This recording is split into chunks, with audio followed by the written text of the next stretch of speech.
आज हम बात करने वाले हैं बी फार्मेसी सेकेंड सेमेस्टर में पैथोफिजियोलॉजी सब्जेक्ट में यूनिट 3 की। इसके अंदर हम एंडोक्राइन सिस्टम के बारे में बात करेंगे। आज फर्स्ट है डायबिटीज़ मेलिटस।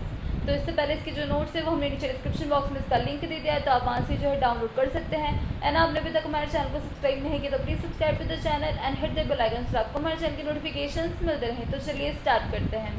तो डायबिटीज़ मेलिटस जो है ये एक मेटाबॉलिक डिसऑर्डर है और ये कैरेक्टराइज्ड होता है कि इसके अंदर क्रॉनिक हाइपरग्लाइसीमिया होता है, कार्बोहाइड्रेट, लिपिड्स और प्रोटीन मेटाबॉलिज्म में डिस्टर्बेंस के कारण। इसके अंदर क्या होता है, जो ब्लड ग्लूकोज लेवल होता है जो कि रेगुलेटेड होता है इंसुलिन हार्मोन के द्वारा, और वो जो है इंसुलिन हार्मोन वो सिक्रीट होता है पैनक्रियाज की बीटा सेल्स की वजह से। तो इसके बाद में है कि जो इस डायबिटीज़ से जो सफ़र करते हैं पीपल, तो उसके अंदर ये जो इंसुलिन हार्मोन होता है वो इनफ प्रोड्यूस नहीं होता है जैसे टाइप 1 डायबिटीज़ में, और या फिर इंसुलिन को प्रॉपर्ली जो है यूज़ नहीं किया जा सकता है टाइप 2 डायबिटीज़ में, और या फिर दोनों कंडीशंस जो है वो होती है। मतलब इसमें जो ब्लड ग्लूकोज लेवल है वो रेगुलेट नहीं हो पाता है इंसुलिन की कमी के कारण। इसके बाद में है कि डायबिटीज़ के अंदर जो ग्लूकोज है वो सर्कुलेट नहीं हो पाता है ब्लड के द्वारा सेल्स के अंदर। तो जनरली इसके अंदर क्या होता है प्रोसेस कि जो इंसुलिन होता है वो ग्लूकोज को ब्लड से जो है वो सेल्स में ट्रांसफ़र करता है एनर्जी प्रोवाइड करने के लिए। तो उसकी वजह से जो ब्लड में ग्लूकोज होता है वो रेगुलेट हो जाता है, कम हो जाता है उसके बाद में। लेकिन जब इंसुलिन की जो है वो कमी हो जाती है तो जो ग्लूकोज है वो ब्लड में ही रह जाता है और सेल्स के अंदर जो है वो सर्कुलेट नहीं हो पाता है, तो ब्लड ग्लूकोज लेवल्स जो है वो हाई रहते हैं ब्लड के अंदर। इसके बाद में है कि जो ग्लूकोज लेवल है सेल्स में वो जो है वो हाई रहता है और डिस्ट्रॉय जो है वो हो जाता है ऑर्गन्स और टिश्यूज़ में। इसके बाद में इसकी हम क्लासिफिकेशन की बात करें तो 2 तरह की होती है जनरली और 3 तरह की भी होती है। तो फर्स्ट होता है टाइप 1 डायबिटीज़ मेलिटस, सेकेंड है टाइप 2 डायबिटीज़ मेलिटस और थर्ड है जेस्टेशनल डायबिटीज़। तो इसके अंदर हम पहले टाइप 1 और टाइप 2 डायबिटीज़ मेलिटस की जो डिफरेंस देखेंगे। टाइप 1 में जो है बॉडी जो है वो एबल नहीं होती है इंसुलिन प्रोड्यूस करने के लिए, मतलब प्रोड्यूस ही नहीं होता है इंसुलिन टाइप 1 में। और टाइप 2 में जो है बॉडी प्रोड्यूस करती है इंसुलिन लेकिन इनफ नहीं होता है, या फिर रिसेप्टर्स जो होते हैं इंसुलिन के वो इससे सेंसिटिव हो जाते हैं, इसको जो है वो अलाउ नहीं करते हैं। इसके बाद में सेकंड डिफरेंस है कि यूजुअली जो है चाइल्डहुड में होता है टाइप 1 डायबिटीज़ मेलिटस, और टाइप 2 जो है ये किसी भी एज में होता है लेकिन मोस्ट कॉमनली एडल्ट्स में होता है 45 की एज के आसपास। इसके बाद में टाइप 1 में जो रिस्क फैक्टर होता है वो होता है फैमिली हिस्ट्री, और टाइप 2 में जो रहता है वो है ओवरवेट या फिर जो इनएक्टिव रहते हैं, या फिर फैमिली हिस्ट्री या फिर हाई ब्लड प्रेशर के कारण भी होता है। इसके बाद में है कि टाइप 1 में जो है कोई भी प्रिवेंशन मेथड्स नहीं अभी तक जो है वो नोन है। टाइप 2 में जो प्रिवेंशन मेथड है कि हेल्दी लाइफस्टाइल। इसके बाद में ट्रीटमेंट की बात करें टाइप 1 में, तो इसके अंदर इंसुलिन इंजेक्शंस जो है वो डायरेक्टली दिए जाते हैं ट्रीटमेंट में, और टाइप 2 में जो है हेल्दी लिविंग के लिए बोला जाता है और पॉसिबल इंसुलिन सपोर्ट जो है वो किया जाता है। इसके बाद में थर्ड हम टाइप की बात करें तो वह जेस्टेशनल डायबिटीज़, ये थर्ड मेन फॉर्म होती है और ये प्रेग्नेंट वुमेन में जो है वो होती है जिसके अंदर प्रीवियस हिस्ट्री नहीं होती है डायबिटीज़ की। इसके बाद में यूजुअली सेकेंड या थर्ड ट्रिमेस्टर में होती है, और प्लेसेंटल हार्मोन्स जो होते हैं वो जो इंसुलिन के एक्शन को रिड्यूस कर देते हैं, इसकी वजह से ये होता है, और इसको ट्रीट किया जाता है डाइट या फिर इंसुलिन देकर। इसके बाद में हम बात करेंगे इटियोपैथोजेनेसिस की, टाइप 1 और टाइप 2 की। तो सबसे पहले हम बात कर रहे हैं टाइप 1 डायबिटीज़ मेलिटस की इटियोपैथोजेनेसिस के बारे में। तो जनरली हम डायग्राम से समझे तो जनरली क्या होता है, जो पैनक्रियाज होता है उसके जो बीटा सेल्स होते हैं उसमें क्या होता है कि टी सेल्स जो होते हैं वो उसके ऊपर जाते हैं। इसके बाद में इसकी वजह से जो बीटा सेल्स होते हैं उनका डिस्ट्रक्शन हो जाता है, मतलब जो ऑटो इम्यून जो हमारे सेल्स होते हैं वो उसको अटैक कर देते हैं और बीटा सेल्स जो है वो उसका डिस्ट्रक्शन हो जाता है, और इसकी वजह से क्या होता है, जो इंसुलिन का लेवल होता है वो कम हो जाता है। तो बेसिक जो फिनोमेना होता है टाइप 1 डायबिटीज़ मेलिटस में वो होता है जो बीटा सेल्स का मास होता है उसका डिस्ट्रक्शन हो जाता है, और इसकी वजह से अल्टीमेटली जो इंसुलिन है उसकी डेफिशिएंसी हो जाती है। इसके बाद में पैथोजेनेसिस जो होती है टाइप 1 डायबिटीज़ मेलिटस की, इसको 3 म्यूचुअली इंटरलिंक्ड मैकेनिज्म के द्वारा जो है वो बताया गया है। तो फर्स्ट है जेनेटिक ससेप्टिबिलिटी, सेकंड है ऑटो इम्यून फैक्टर्स और थर्ड है सर्टेन एनवायरमेंटल फैक्टर्स। तो फर्स्ट है जेनेटिक ससेप्टिबिलिटी। अब ये जो है वो ऑब्जर्व किया गया है कि जो आइडेंटिकल ट्विन्स होते हैं उसमें से अगर एक ट्विन को जो है डायबिटीज़ मेलिटस होता है तो 50% चांस होता है कि जो दूसरा ट्विन है उसको भी डेवलप हो जाती है ये बीमारी, लेकिन सारे में नहीं होती है, जिसका मतलब है कि एडिशनल कुछ मॉडिफाइंग फैक्टर्स भी जो है वो होते हैं इसके अंदर डायबिटीज़ मेलिटस की डेवलपमेंट के लिए। और अबाउट हाफ द केसेस जो होता है जेनेटिक प्रीडिस्पोजिशन के टाइप फर्स्ट डायबिटीज़ मेलिटस में, उसमें ससेप्टिबिलिटी जीन जो है वो HLA रीजन में होता है क्रोमोसोम 6 के। इसके बाद में सेकंड है ऑटो इम्यून फैक्टर्स। तो जो इजलेट सेल एंटीबॉडीज़ होती है उसकी वजह से जो है वो ग्लूटामिक एसिड डिकार्बोलिक एंजाइम के अगेंस्ट में होती है और इंसुलिन के अगेंस्ट में होती है।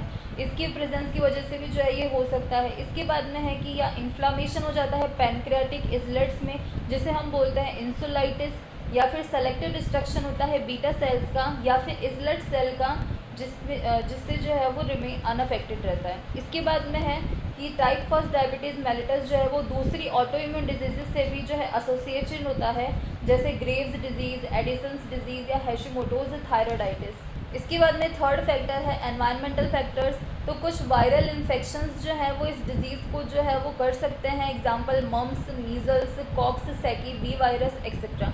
इसके बाद में कुछ जियोग्राफिक या सीजनल वेरिएशंस की वजह से भी जो है ये हो सकता है।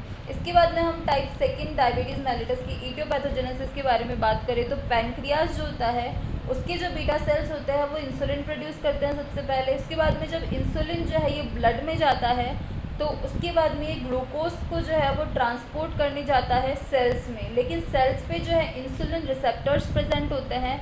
लेकिन इस बीमारी में क्या होता है कि जो इंसुलिन के जो रिसेप्टर्स होते हैं वो इसके रेजिस्टेंट हो जाता है, तो इंसुलिन जो है वो ब्लड को अंदर नहीं पहुंचा पाता है क्योंकि ये रेजिस्टेंट हो जाते हैं इंसुलिन से। तो इसकी वजह से ये जो है वो ब्लड के अंदर इसकी मात्रा जो है वो ज़्यादा रहती है। तो फर्स्ट इसमें जो है वो रीज़न है वो इंसुलिन रिसेप्टर रेजिस्टेंस, और सेकंड इसमें होती है बीटा सेल्स का डिस्ट्रक्शन, जिसकी वजह से कम इंसुलिन होता है और ब्लड में जो है ग्लूकोज ज़्यादा होता है। तो जो बेसिक मेटाबॉलिक डिफेक्ट होता है टाइप 2 डायबिटीज़ मेलिटस में, वो या तो डिलेड इंसुलिन सिक्रीशन होता है, मतलब जो इंसुलिन का सिक्रीशन होता है वो देरी से होता है, या फिर जो पेरिफेरल टिश्यूज़ होते हैं वो रिस्पॉन्ड नहीं कर पाते हैं इंसुलिन को। इसके बाद में टाइप 2 डायबिटीज़ मेलिटस जो है इसके अंदर कॉम्प्लेक्स ईटियोलॉजी होती है, लेकिन इसमें जो है पैथोजेनेसिस भी जो है वो कम देखने को मिलती है। इसके बाद में कुछ फैक्टर्स हैं जो कि इसके जो है वो कर सकते हैं। फर्स्ट है जेनेटिक फैक्टर्स, सेकंड है कॉन्स्टिट्यूशनल फैक्टर्स, थर्ड है इंसुलिन रेजिस्टेंट, फोर्थ है इम्पेयर्ड इंसुलिन सिक्रीशन और फिफ्थ है इंक्रीज्ड हेपेटिक ग्लूकोज सिंथेसिस। तो फर्स्ट है जेनेटिक फैक्टर्स। यहाँ पे जो है वो 80% अप्रॉक्सीमेटली चांस होते हैं डायबिटीज़ डेवलप करने के लिए अगर दोनों जो ट्विन्स होते हैं उसमें से एक ट्विन को जो है ये अगर डिजीज़ होती है तो दूसरे को 80% चांस रहते हैं। अब एक पर्सन को जो है वो तब होता है जब एक पेरेंट में जो है टाइप 2 डायबिटीज़ मेलिटस होता है तो उसके जो बेटा होता है आगे की जनरेशन होती है उसको ज़्यादा रिस्क रहता है इसका जो है वो कॉज होने का। लेकिन अगर दोनों पेरेंट्स को जो है ये अगर होता है टाइप 2 डायबिटीज़ मेलिटस तो ऑफस्प्रिंग में ये जो है होने के चांसेस 40% जो है वो बढ़ जाते हैं। इसके बाद में सेकंड है कॉन्स्टिट्यूशनल फैक्टर्स। तो कुछ एनवायरमेंटल फैक्टर्स जैसे ओबेसिटी, हाइपरटेंशन और फिजिकल एक्टिविटी कितनी है, तो ये सारे जो है वो भी रोल जो है प्ले करते हैं इस डिज़ीज़ की वजह से। इसके बाद में है इंसुलिन रेजिस्टेंस। तो one of the most prominent metabolic feature होता है टाइप 2 डायबिटीज़ मेलिटस का, वो है कि रिस्पॉन्सिवनेस जो है वो नहीं रहती है पेरिफेरल टिश्यूज़ की इंसुलिन के अगेंस्ट में, मतलब जो पेरिफेरल टिश्यूज़ होते हैं वो रिस्पॉन्ड नहीं करते हैं इंसुलिन को। जो मैकेनिज्म होती है हाइपरग्लाइसीमिया की इस केसेस में वो एक्सप्लेन की गई है। तो फर्स्ट है रेजिस्टेंट हो जाते हैं इंसुलिन, तो उसकी वजह से जो ग्लूकोज का यूटिलाइजेशन है वो नहीं हो पाता है सेल्स के द्वारा और इसकी वजह से अल्टीमेटली हाइपरग्लाइसीमिया हो जाता है। और सेकंड है कि इंक्रीज्ड हेपेटिक सिंथेसिस हो जाता है ग्लूकोज के अंदर, मतलब जो लिवर में जो सिंथेसिस होता है ग्लूकोज का वो बढ़ जाता है। और थर्ड है हाइपरग्लाइसीमिया जो है वो ओबेसिटी में हो जाता है जब हाई लेवल्स में फ्री फैटी एसिड्स और साइटोकाइनेंस जो है वो बढ़ जाते हैं। इसके बाद में करंटली जो है ये प्रपोज किया गया है कि जो इंसुलिन रेजिस्टेंस होता है वो किन किन डिफेक्ट्स की वजह से होता है, तो जो एलिवेटेड जो फ्री फैटी एसिड्स होते हैं, जैसे ओबेसिटी में देखा जाता है कि अगर जो फ्री फैटी एसिड्स बढ़ जाते हैं तो उसकी वजह से जो है वो ग्लूकोज का यूटिलाइजेशन नहीं हो पाता है स्केलेटल मसल्स में, और इंक्रीज्ड हेपेटिक सिंथेसिस हो जाता है ग्लूकोज में, और इम्पेयर्ड बीटा सेल फंक्शन, मतलब बीटा सेल्स भी जो है फंक्शन नहीं कर पाते सही से। इसके बाद में नेक्स्ट फैक्टर है इम्पेयर्ड इंसुलिन सिक्रीशन। तो टाइप 2 डायबिटीज़ मेलिटस में इंसुलिन रेजिस्टेंस और इंसुलिन सिक्रीशन जो है ये दोनों चीज़ इंटरलिंक्ड होती है। तो इस डिज़ीज़ में जो है वो अर्लियर देखा गया है कि जब इंसुलिन रेजिस्टेंस होता है तो उसके रिस्पॉन्स में जो है जो इंसुलिन है उसका भी सिक्रीशन जो है वो इंक्रीज़ हो जाता है ब्लड ग्लूकोज लेवल को नॉर्मल मेंटेन करने के लिए, और इवेंचुअली बीटा सेल फंक्शन जो है उसका फेलियर हो जाता है कि वो सिक्रीट नहीं कर पाता है इंसुलिन को सही मात्रा में, ऑल्दो कुछ सिक्रीशन जो है वो होता है इंसुलिन का। दैट इज़ जो केस होता है टाइप 2 डायबिटीज़ में, जैसे माइल्ड से मॉडरेट डेफिशिएंसी हो जाती है इसके अंदर इंसुलिन की, लेकिन इसमें कोई भी टोटल एब्सेंस नहीं रहती है इंसुलिन की, मतलब सिक्रीट तो जो है वो इसमें होता है। इसके बाद में फिफ्थ है इंक्रीज्ड हेपेटिक ग्लूकोज सिंथेसिस। तो one of the normal roles जो प्ले होता है इंसुलिन के द्वारा वो होता है कि ये हेपेटिक स्टोरेज को जो है ये प्रमोट करता है ग्लूकोज के एज अ ग्लाइकोजन, मतलब ब्लड से ये ग्लूकोज लेता है और ग्लूकोज को जो है ग्लाइकोजन की फॉर्म में कन्वर्ट करता है हेपेटिक स्टोरेज। तो इसको जो है ये बढ़ावा देता है इंसुलिन और सप्रेस करता है ग्लूकोनियोजेनेसिस की प्रोसेस को, मतलब ग्लूकोज की जो बनने की प्रोसेस होती है उसको भी कम करता है, तो जिसकी वजह से ये जो है ब्लड में कम करता है ग्लूकोज को। तो टाइप 2 डायबिटीज़ मेलिटस के अंदर क्या होता है कि जो इंसुलिन रेजिस्टेंस हो जाता है पेरिफेरल टिश्यूज़ के द्वारा, और लिवर जो है वो भी इंसुलिन रेजिस्टेंट जो है वो शो करता है, तो उसकी वजह से ब्लड में ग्लूकोज ज़्यादा हो जाता है। इसके बाद में इसकी वजह से इंक्रीज़ हो जाती है हेपेटिक सिंथेसिस ग्लूकोज की, जो कि कंट्रीब्यूट करती है हाइपरग्लाइसीमिया को। इसके बाद में अब हम इसके साइंस और सिम्टम्स की बात करें तो टाइप 1 डायबिटीज़ जो होती है उसके सिम्टम्स होते हैं weight loss, polyuria, polydipsia, constipation, fatigue, cramps, blurred vision, और long lasting type 1 diabetes patients में जो है माइक्रोवस्कुलर कॉम्प्लिकेशंस जो है वो आ सकते हैं, और मैक्रोवस्कुलर डिजीज़ आ सकती है जैसे कोरोनरी आर्टरी, हार्ट और पेरिफेरल वस्कुलर डिजीज़। इसके बाद में टाइप 2 डायबिटीज़ में जो सिम्टम्स है वो होते हैं कि इसके अंदर हाई रिस्क होता है जो लार्ज वेसल होती है एथेरोस्क्लेरोसिस से कॉमनली, जो कि एसोसिएटेड होता है हाइपरटेंशन से, हाइपरलिपिडीमिया से और ओबेसिटी से। तो मोस्ट पेशेंट्स जो है वो कार्डियोवास्कुलर कॉम्प्लिकेशंस के कारण ही जो है इसमें मरते हैं, और एंड स्टेज में या फिर रेनल डिजीज़ की वजह से मरते हैं। इसके बाद में हम डायग्नोसिस की बात करें तो फर्स्ट इसमें टेस्ट है रैंडम प्लाज्मा टेस्ट। ये जो है वो सिंपलेस्ट टेस्ट होता है और इसके अंदर फास्टिंग की भी जो है वो रिक्वायरमेंट नहीं होती है टेस्ट लेने के पहले। इसके अंदर अगर 200 या फिर 200 mg/dl से ज़्यादा अगर ब्लड ग्लूकोज होता है तो वो प्रोबेबली इंडिकेट करता है डायबिटीज़ को, लेकिन इसमें जो है रिकन्फर्म भी जो है वो एक बार करना पड़ता है। इसके बाद में सेकंड टेस्ट है फास्टिंग प्लाज्मा ग्लूकोज टेस्ट।